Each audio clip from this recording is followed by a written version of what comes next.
투자의 재발견 미다스의 손 시간입니다. 오늘은 미국 AI 테크에 대해서 알아보겠습니다. 안녕하십니까? 안녕하세요. 지금 AI가 성장 초입이다, 아니면 과열이다 얘기가 많습니다. 어떻게 보십니까? 우리가 AI라고 하는 부분은 2022년 하반기 때 처음 모습을 나타냈었고요. 이제 라지 랭귀지 모델이라고 하는 생성형 AI가 보편화되고 있는 상황인 것 같고요. 그 다음에 에이전트 AI를 거쳐가지고 피지컬 AI의 모습을 갖다 보고 있는 것 같습니다. 그러나 우리가 지금 옵티머스나 아틀라스 로봇을 갖다 실생활에서 보고 있는 건 아니지 않겠습니까? 그리고 에이전트 AI를 갖다 얘기는 많이 했지만 아직 사용은 안 되고 있다고 생각됩니다. 단지 생성형 AI 구간에 놓여 있다고 생각합니다. 이러한 그 AI 산업의 미래를 봤을 경우에 투자, 인프라를 갖다 지금 까는 시점이라고 볼 수 있을 것 같고요. 인프라 까는 시점에서의 투자 과열 국면은 지금 존재하는 것 같습니다. 하지만 그 젠슨 황이나 다른 글로벌 IB들이 예측을 했을 경우에는 2030년까지 약 3조에서 5조 달러가 신규적으로 투자가 될 수 있을 거라고 얘기를 하고 있고요. 이러한 투자 과정을 봤을 경우에는 아직 그 초기에 성장의 초기 국면에 있지 않을까라는 생각을 합니다. 이 AI 분야가 상당히 넓습니다. 그럼 어디에 좀 주목을 해야 된다고 보시는지요? 에이전트 AI 같은 경우에는 기업들이 이제 받아들여가지고 생산성 개선에 사용하고 있는 모습을 좀 보여주고 있습니다.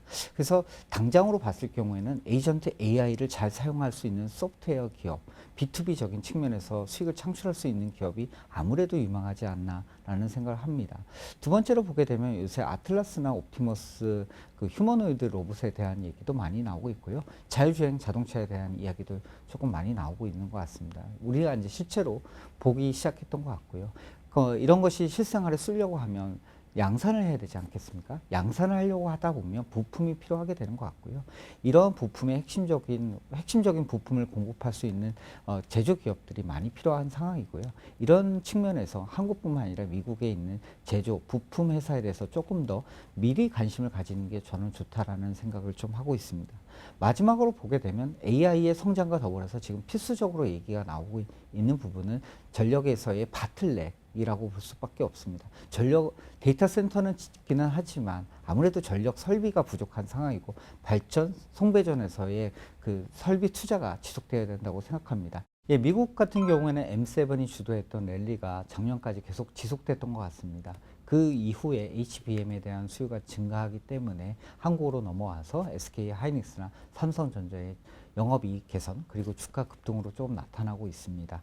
HBM 쪽에 설비가 증설되려고 하면 당연히 이거와 관련된 장비, 소재 부품들로 수혜가 확산될 수밖에 없고요. 이러한 모습들이 최근에 현재 코스닥이나 코스피의 그 장비, 부품, 소재 쪽으로 나타나는 확산되는 모습을 좀 보여주고 있습니다. 그리고 지금 미국 같은 경우에는 엔비디아가 주도했던 장세에서 다양한 빅테크들의 자체 칩 설계 쪽으로 확산되고 있는 모습을 좀 보여주고 있습니다. 자체 칩을 만들려고 하다 보니까 디자인 하우스 그리고 IP 기업들에 대한 수요도 증가하고 있고요. 이런 쪽으로 과거에 좀 쏠렸던 그 수혜 움직임들이 점차적으로 주변으로 확산되는 모습을 좀 보여주고 있다고 저는 생각을 하고 있습니다. 경기 둔화 가능성도 있는데요. 투자 열기가 계속 이어질까요? 기업들이 이익을 창출하기 위해서는 결국에는 인건비를 줄여야 되거나 혹은 생산성을 향상시켜야 된다고 생각합니다. 생산성 향상과 관련해서는 AI를 갖다가 어떻게 활용하는지가 가장 화두가 될 것 같습니다. 요새 미국 기업들 같은 경우에는 감원들이 좀 심한데요. 생산성을 향상시키다 보니까 과거에 조금 필요했었지만 현재 AI 생산성 개선으로 유효 노동력들이 발생하다 보니까 이러한 감원 움직임이 나타나고 있다고 생각합니다. 경기 둔화에도 불구하고 빅테크들은 아직 충분한 현금 흐름을 가지고 있는 상황이고요. 미래에 충분한 현금 흐름 창출 능력 또한 가지고 있습니다. 그러다 보니까 경기 둔화 여부와 상관없이 저희가 예상하고 있는 자본 지출은 좀 지속되지 않을까라고 생각을 하고 있습니다.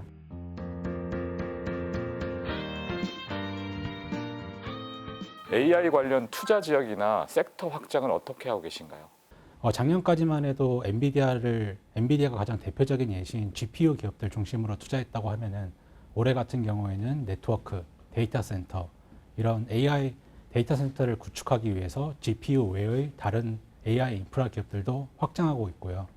그리고 IT 외에도 AI를 활용하는 기업, 가장 대표적인 예가 금융이 있을 것 같은데요. AI를 활용해서 본업이 개선되는 그런 기업들의 그런 산업들도 저희가 비중을 확대하고 있습니다. 국가로 말씀을 드리면은 기존에는 미국 중심으로 투자를 했는데 그 이유는 미국 같은 경우에는 글로벌 혁신 기업들이 다수 포진되어 있기 때문입니다.